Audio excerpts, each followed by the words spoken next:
Helen Grant stood at the kitchen sink arranging lilacs she'd cut that morning from her backyard. Their fragrance filled the room, light and comforting, a quiet reminder of the simpler joys she still clung to. She hummed softly, an old folk song her mother used to sing, when her phone buzzed on the counter. The name on the screen made her heart drop. Lacey. She wiped her hands on a dish towel, picked up the phone, and opened the message. "Hey Helen, just a heads up, Noah and I decided to keep Mother's Day really intimate this year. Just immediate family. Hope that's okay." Her hand trembled as she read the text again. Immediate family. She stood there for a long moment, the words echoing louder than the silence around her. After all this time, all the support, the Sunday dinners, the quiet sacrifices, she was still not considered immediate family. A deep pressure settled in her chest. For over 3 years, she'd been quietly sending $700 a month to help Noah and Lacey with their mortgage. It wasn't easy. She wasn't rich. Her pension barely stretched far enough as it was. But Helen had always told herself it was worth it. Noah was her only son. His happiness was her peace. She picked up the envelope. She had already addressed the check, already signed. The routine had become second nature. First week of the month, just like clockwork. But now, staring at the envelope, she saw it differently. This is what I'm worth to them. A silent benefactor. A footnote on their lives. The tears surprised her, not because they came, but because of how fiercely they burned. She lowered herself onto the kitchen chair, envelope in hand, and stared out the window where her lilacs danced in the spring breeze. Then she did something she hadn't done in years. She stood, walked to the shredder she kept in the hall closet, and without a word, fed the envelope through the slot. The paper curled and disappeared in seconds. Then she returned to the kitchen, took her checkbook from the drawer, and calmly tore out the carbon copy underneath. That, too, went through the shredder. Her breathing steadied. Her hands, though still shaking, no longer trembled from sadness. This time, it was something else, something closer to resolve. When her landline rang a few minutes later, she knew who it was before checking the ID. Noah. She let it go to voicemail. Helen didn't want to hear him try to explain this away, to rationalize her exclusion, while still expecting her financial support. She'd heard enough quiet justifications over the years. Enough sighs and half-hearted apologies. Enough of Lacey's soft manipulations, wrapped in sweet tones and social niceties. She sat again, folded her hands on the table, and looked around the small kitchen where so many memories still lived. The wooden clock above the sink, the chipped teacup Noah had made in second grade, the faded stool he used to stand on when he helped her mix pancake batter. She had been part of his world, his whole world once. But not anymore. That night, Helen lay in bed staring at the ceiling, wondering when exactly she'd gone from being a mother to an accessory. She thought about calling him back, thought about asking if Lacey's mother would be there. She already knew the answer. Instead, she rolled over and turned off the lamp. 3 years of financial support quietly given. 3 years of being slowly erased. It ended now. She didn't need to send one more dollar to be worthy. She didn't need to be bought into silence. If they couldn't see her worth without the check, they never would. In the stillness of that spring night, Helen made a promise she would not break. No more financing my own rejection. And that single act of defiance done in quiet solitude would unravel everything they thought they controlled. Helen had just poured herself a cup of tea when the knock came sharp, impatient. She sighed, setting the mug on the counter. Her fingers brushed against the ceramic just long enough to feel its warmth before she turned toward the door. Through the glass pane, she saw Noah. She opened the door slowly. He didn't wait to be invited in. "Did you cancel the mortgage payment?" His voice was already raised. His face flushed. "No, hello, no preamble." Helen kept her tone even. "Yes." Noah blinked. "What? Why would you do that? You didn't even tell us." "I wasn't required to," she replied calmly. "It wasn't a loan." It was help, voluntary help. And I've chosen to stop. He stared at her, like she was speaking a foreign language. You know the bank called? We thought it was some kind of mistake. Lacey's been on the phone all morning trying to figure out what happened. I'm sure she has, Helen said, moving back into the kitchen. She didn't invite him to sit. If he wanted to yell, he could do it standing up. But it wasn't a mistake. Noah followed her in frustration, trailing behind him like a storm cloud. This isn't like you. What changed? Helen leaned against the counter. You told me I wasn't immediate family, Noah. He frowned.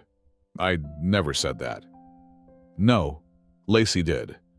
But you didn't correct her, did you? Her voice was quiet but firm. You let her exclude me from Mother's Day. After 3 years of helping you stay afloat, after everything, I'm still not part of the family. That was my wake-up call. Noah's jaw tightened. You're overreacting. It was one day sure. Helen said, her voice beginning to edge with emotion. But it wasn't just one day. It's been years of being slowly pushed aside, ignored, talked over. Lacey's made it very clear how she feels about me, and you've never once stood up for me. That's not fair. He shoved his hands into his pockets, voice shaking now. She's just private. She doesn't like drama. No. Helen interrupted sharper now. She doesn't like me. She's never liked me. But she sure liked the checks arriving like clockwork. Noah looked away, but not before she saw the flicker of guilt. I've given you over $25,000, Noah, she continued. I never asked for it back. I never used it to control you. I just wanted to help you have a good life. But I see now I was buying my place in your world. And even that wasn't enough. He looked up at her, then eyes glossy. You think I don't appreciate you. I think appreciation looks different than silence. When your wife tells me I'm not welcome, Helen said gently, it looks different than you, calling only when the money doesn't come through. He opened his mouth, then closed it again. I'm not angry, she said. I'm just done pretending this relationship is what it used to be. I'm done paying to be tolerated. There was a long silence. Helen waited. Finally, Noah exhaled. Lacey's going to take this personally. I'm sure she will, Helen replied. But I'm not responsible for how she chooses to feel. I'm responsible for my boundaries. He looked around the kitchen at the photos, still hanging, the childhood drawings, still framed along the hallway wall. You used to say you'd always be there for me. I will be, Helen said. But not like this. Another silence settled between them, heavier now. You've really changed, he said at last. No, Noah, she corrected softly. I've finally stopped changing myself for other people. He stood there, not knowing what to say, then turned toward the door. Before he left, he paused. I'll tell Lacey, but you should expect to hear from her. I'm sure I will, Helen said, but don't expect me to be afraid of it. He hesitated for just a moment, then walked out without another word. Helen picked up her tea. It had gone cold, but her resolve, that was burning hotter than ever. The next day, the knock on the door wasn't impatient. It was aggressive. Helen had just finished watering the ferns in her living room when the sound jolted through the house like a siren. She knew who it was before she even looked. She opened the door slowly. There they were, Lacey in high heels and oversized sunglasses, arms crossed tight against her chest like armor. Noah stood beside her, his expression unreadable. We need to talk, Lacey said, her voice clipped. Helen stepped aside. Come in. They moved past her like a gust of wind, bringing with them the tension of an oncoming storm. Helen closed the door behind them, calm as ever. I'll get us some tea, she offered politely. We're not here for tea, Lacey snapped, spinning around to face her. We're here because you've made a huge mistake. The mortgage payment bounced Helen. Do you have any idea what that's done to our credit? Helen raised an eyebrow. Yes, I imagine it's inconvenient, but it's not my mortgage. Lacey's face flushed. You can't just pull something like this with no warning. That's not fair. What's not fair, Helen said evenly, is helping you month after month while being treated like a stranger in my own family. Oh, please, Lacey scoffed. Don't make this about some imaginary slight. This is about money. You're using it to control us. Helen's jaw tightened, but she didn't raise her voice. I've never asked for anything in return. Not gratitude, not control. All I ever wanted was to feel included, and you made it perfectly clear last week that I'm not welcome. That wasn't personal. Noah cut in, stepping forward. We just needed a low-key Mother's Day. Then why did you invite her parents? Helen asked, locking eyes with him. You know what that message said, Noah. Don't pretend this is about simplicity. It was exclusion. And I'm tired of pretending it doesn't hurt. Noah looked away, but Lacey didn't back down. You know what's hurtful? Having your husband's mother suddenly cut off support with no discussion. That's sabotage, Helen. That's betrayal. Helen took a breath, steady and slow. No, Lacey. Betrayal is using someone's love and kindness to pay your bills, while insulting them behind their back. It's pretending you're family when you need something and a burden when you don't. Lacey's lips curled into a sneer. So this is about your pride. You're bitter because we didn't include you in some Hallmark holiday. Helen crossed her arms. It's not just about Mother's Day. It's the culmination of years of being slowly pushed to the sidelines. I was just too blinded by hope to admit it. Lacey stepped forward, her voice rising. You're acting like a victim, Helen. But this is your doing. You chose to pay. You volunteered. Nobody made you write those checks. I chose to help my son, Helen said, her voice low, but cutting. Not to subsidize your contempt. That landed like a slap. Lacey's face went pale, then red. This is unbelievable. Is it? Helen asked. Or are you just shocked I finally said no? Noah stood frozen between them like a child caught between two arguing parents.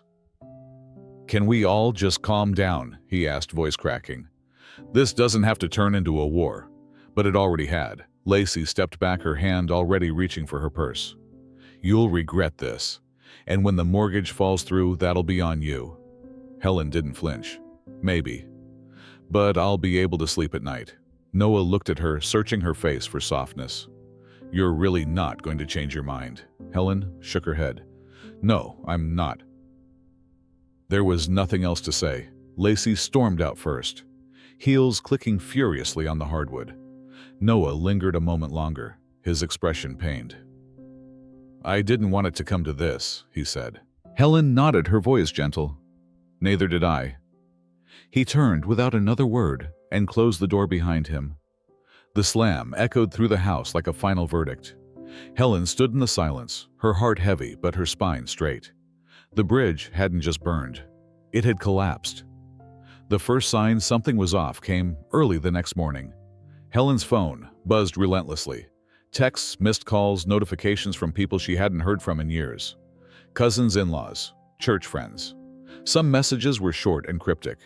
Others were paragraphs long, dripping with judgment. Wow, Helen.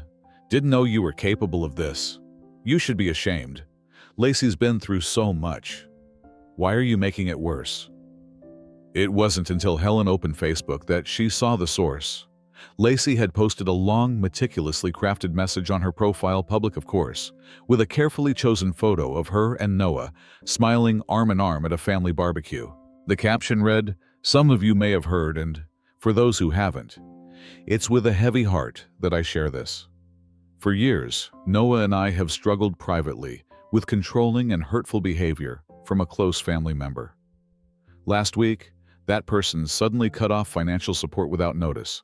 Support we relied on during a difficult time because we chose to celebrate Mother's Day with people who bring peace into our lives. We never asked for money. We were guilted into it. And now we're being punished for setting boundaries. I'm not sharing this for pity, but for truth. Emotional manipulation isn't love. And sometimes even family can be toxic. Please respect our privacy as we heal from this painful betrayal." Helen's mouth went dry. The comments were already piling up. Dozens of them. "You're so strong, Lacey. Family can be the worst sometimes. Proud of you for speaking up. I can't believe anyone would do this to you." Helen's name wasn't in the post, but it didn't need to be. Everyone knew who that person was.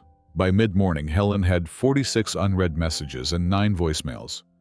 A few people were gentler than others, but most weren't interested in her side. They'd read the post. They'd chosen a side. She shut her phone off and left it on the table screen down. She sat in the living room, blinds closed, silence, pressing in like fog. It wasn't the online attention that bothered her. It was the betrayal. Lacey hadn't just distorted the story. She'd weaponized it. She'd painted herself as the victim, Helen as the villain. And Noah, he hadn't said a word to defend his mother. Helen pulled an old quilt over her lap and sat there for hours, unsure of what to do next. She had been a quiet person her whole life. She didn't like drama, didn't air dirty laundry. She believed people showed their truth by how they lived, not what they posted online. But now, her truth had been hijacked.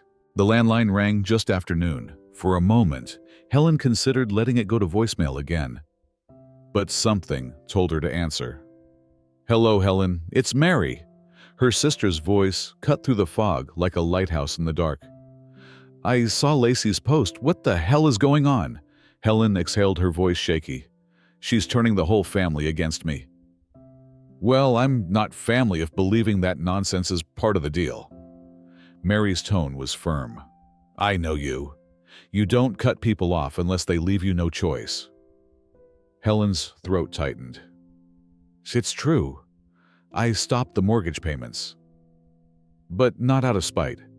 I was just tired of being treated like I didn't matter."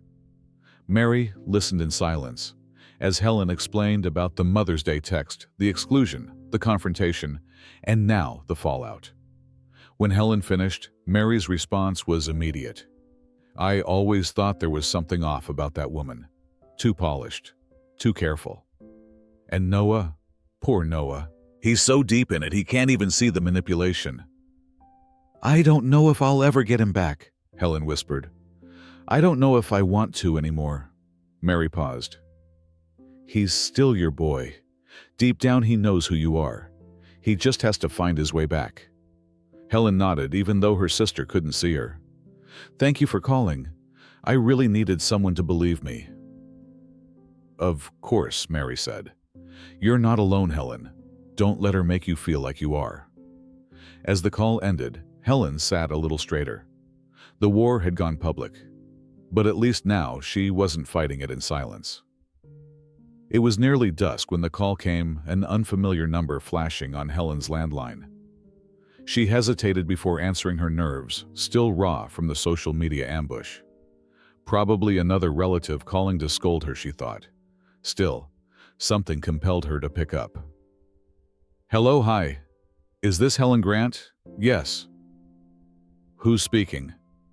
"It's Dawn," the voice replied softly. "Lacey's sister." Helen straightened in her seat, heart skipping. "I'm sorry, did you say Lacey's sister?" "Yeah." "I know we've only met once or twice at family stuff," Dawn continued. "But I saw what Lacey posted. And I couldn't keep quiet anymore." Helen's breath caught. "Go on." There was a long pause. Then Dawn's voice returned steadier. "Lacey's been doing this for years, turning people against each other, controlling situations, twisting reality. She did it to my mom, our stepdad, even me." Helen clutched the phone tighter. "What do you mean?" "She has this way," Dawn said, "of making you doubt yourself, of isolating people until she has total control over the narrative. I saw it happen in our house. Our stepdad was a good man, but Lacey convinced everyone he was emotionally abusive. Got him kicked out. She played victim so convincingly, even I believed it for a while. But after he left, she drained our mom dry money favors, you name it. Then disappeared." Helen closed her eyes, each word confirming a fear she had never dared to voice. "She's doing it again," Dawn continued. This time to you. I've been watching for a while silently. But that Facebook post. That was it for me. Helen swallowed hard. Thank you for calling. It means more than you know. I wish I'd spoken up sooner, Dawn said. There's something else. I have screenshots, texts she's sent to friends, things she's said about you about Noah. If you want them, I can send them. Helen's pulse quickened. Yes, please. Absolutely. I'll email them. But one more thing, you might want to check Noah's email account. A few months ago, he was planning a surprise anniversary dinner for you. Lacey told everyone you turned it down. Said you didn't want to be bothered, but I know for a fact there was never an invite. She made it up. Tears pricked Helen's eyes. That never happened. I never got a call, never said no. I figured, Dawn said quietly. She does that, cuts off communication, then rewrites the story to fit her version of events. They spoke for another 20 minutes, Dawn, carefully detailing patterns, behaviors, incidents Helen hadn't even known about. By the time they hung up, Helen felt like the floor beneath her had shifted. She wasn't crazy. She wasn't bitter. She wasn't overreacting. She was being manipulated. That night, Helen sat at the dining table surrounded by papers, photos, and her old laptop. She started building a timeline, not for revenge, for clarity, for truth. She dug through old birthday cards, email threads, notes from Noah over the years.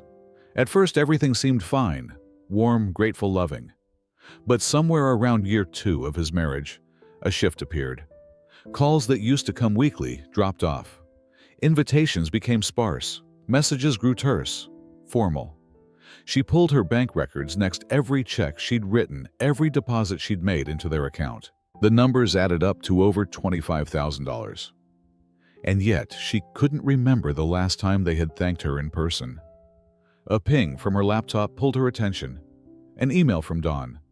Attached were several screenshots. One, a group text thread between Lacey and her friends. Helen's being extra again. I swear if we can just keep her happy till the house is paid off, I'll be done with her. Another, I told Noah she declined the dinner. LOL. She doesn't even know there was one.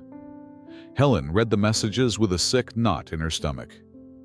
There were more references to her as a cash cow, strategies for keeping Noah on, script jokes about letting the old lady think she matters. Her fingers trembled, but not with fear. With clarity. This wasn't just unkindness. It was strategy. And now, Helen had proof. It was a cool Tuesday afternoon when Noah pulled into Helen's driveway. His text had arrived earlier that morning, simple, hesitant. Mom, can we talk? Just us. Helen's fingers had hovered over the keyboard before she finally replied. Come by at 2. Now, at 2:03. She watched from the living room window as her son sat in his parked car, unmoving, staring at the steering wheel like it held the answers he couldn't find elsewhere.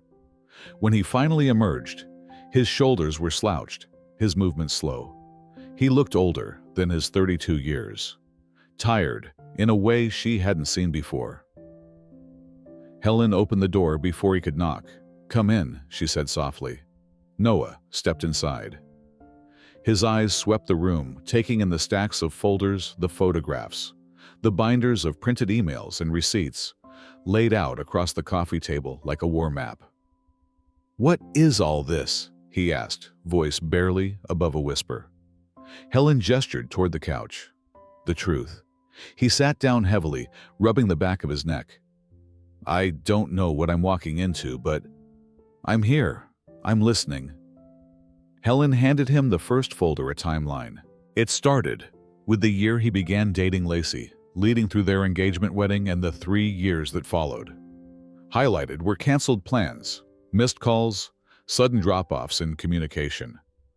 Next, a binder of bank statements, monthly transfers, checks labeled mortgage help, emergency funds, and car repair. Noah flipped through the pages slowly, his brow furrowing. $25,000, Helen said quietly. That's what I've given you since you got married. He looked up startled. I I didn't know it was that much. She nodded. I never kept count. Not until now. She handed him the next binder printouts of texts and social media screenshots Dawn had sent. Lacey's cruel nicknames. Her strategy for keeping Helen pacified. The joke about pretending there was an anniversary dinner Helen had refused.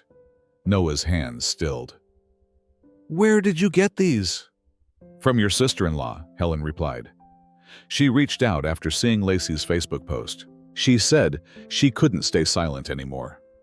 He stared at a screenshot where Lacey had written, "We'll keep Helen on the hook just long enough. Once the house is paid off, I'm done playing nice." Noah's lips parted, but no words came. Helen sat beside him now, not speaking, just letting him absorb it all. After several long minutes, Noah spoke, his voice hollow. I thought we were just struggling. I didn't realize how much we'd leaned on you. You weren't leaning, Helen said gently. You were being manipulated by someone who made sure I stayed quiet and useful, but never truly welcomed. He stared down at the timeline again, as though seeing it for the first time. She told me you didn't want to come to the dinner. Said you had a spa appointment. I've never been to a spa in my life, Helen replied, her voice brittle. Noah let out a bitter laugh, then covered his face with his hands. God, I've been so blind. Helen reached over, rested a hand on his shoulder. You loved her. You trusted her. That's not blindness, it's being human. But I believed her over you, he whispered. You believed what you needed to, she said. We all do that when we're scared of seeing what's real. Noah looked at her, then really looked. Why didn't you say anything sooner? I tried in small ways, Helen admitted. But I was afraid of pushing you further away. I thought if I stayed quiet, maybe I'd still have a place in your life. I was wrong. He nodded slowly, then turned back to the documents. What do I do now? Helen didn't answer right away. She let the question hang in the air. That depends on you, she finally said. But whatever you decide, I want you to know this. I love you. I always have, but I won't be a doormat for anyone, not even my son. Noah gave a small, broken smile. I don't want you to be. He sat back, the weight of truth pressing down on him. I think I need to talk to Lacey. Helen nodded. Just be careful.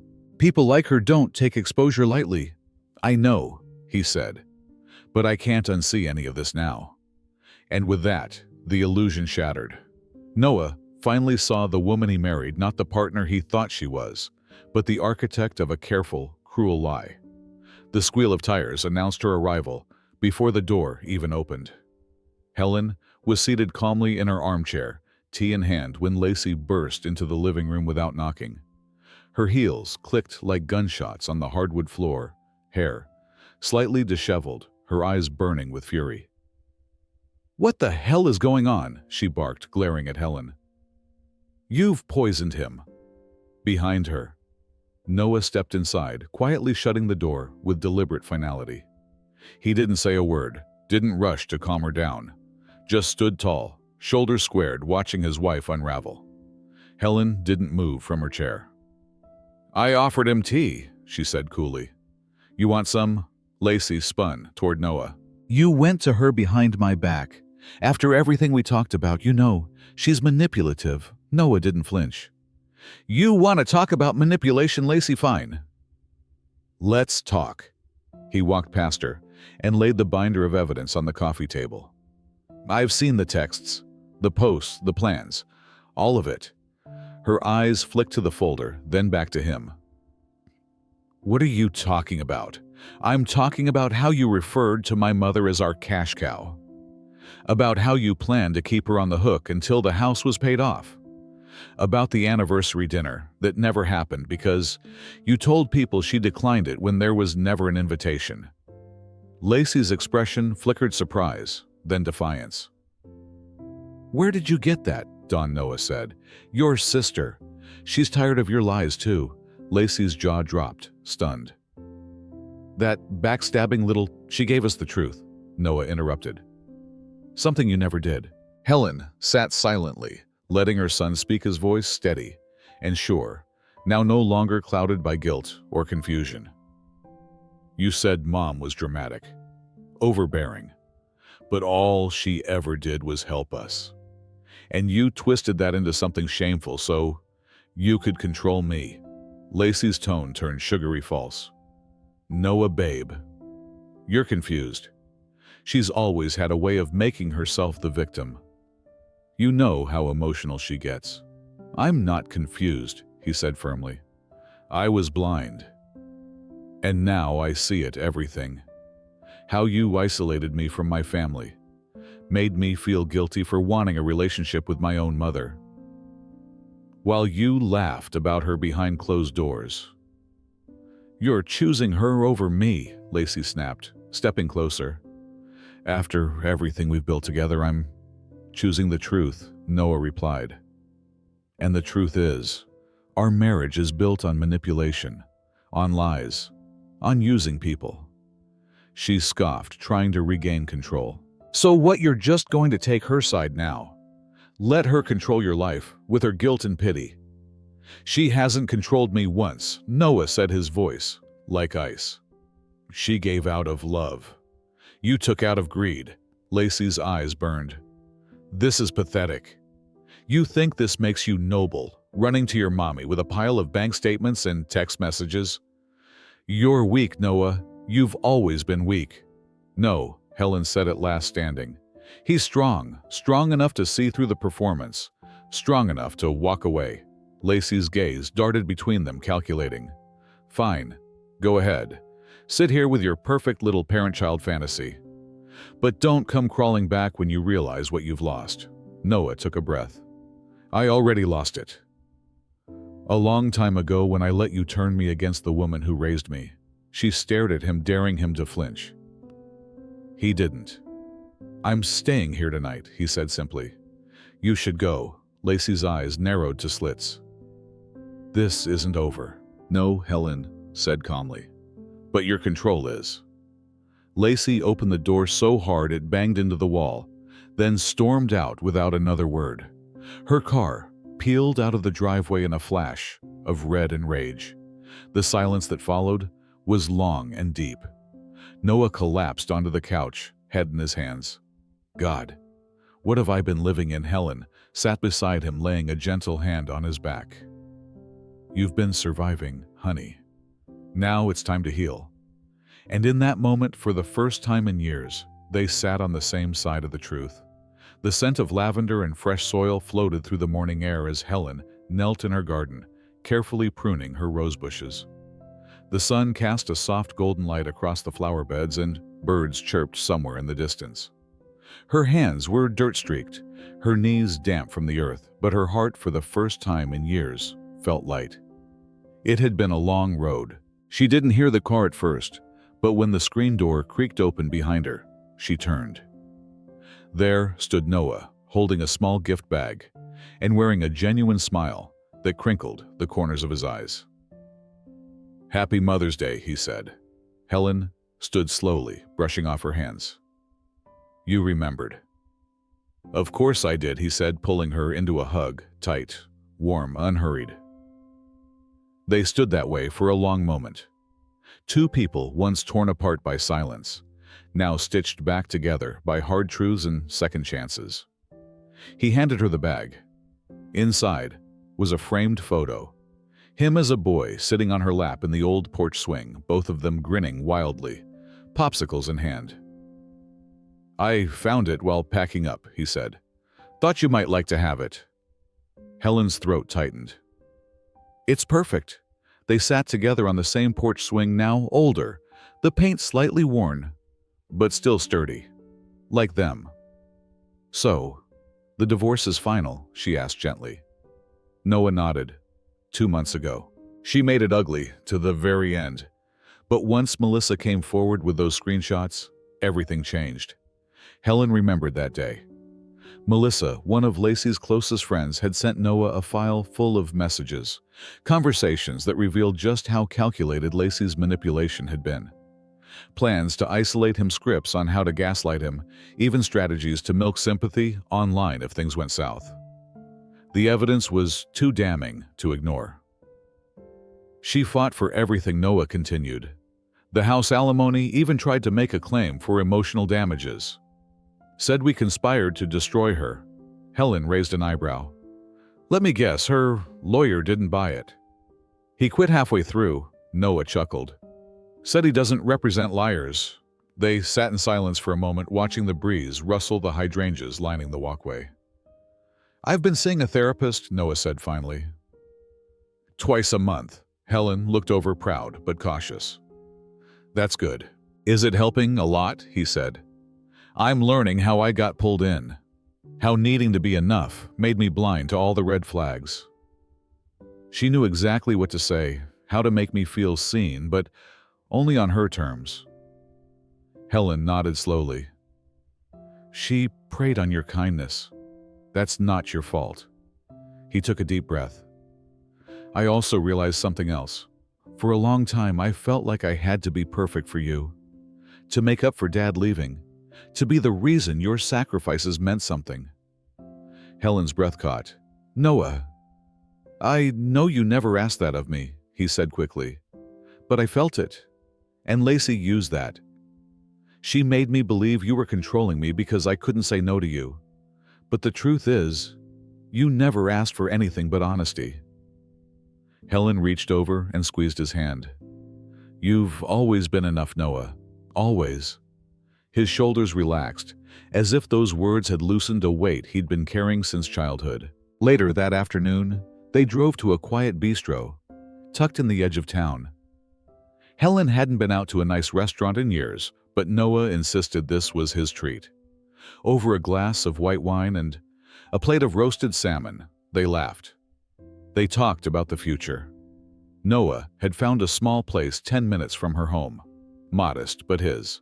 Bought with his own credit. No strings, no shadows. To new beginnings, he said, lifting his glass. Helen smiled. To truth, she added. And to knowing our worth.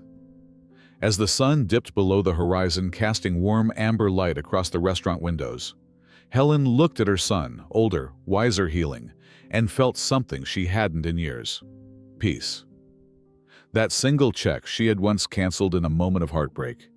It had turned out to be the boldest, most freeing decision she had ever made. Not an ending, but a beginning.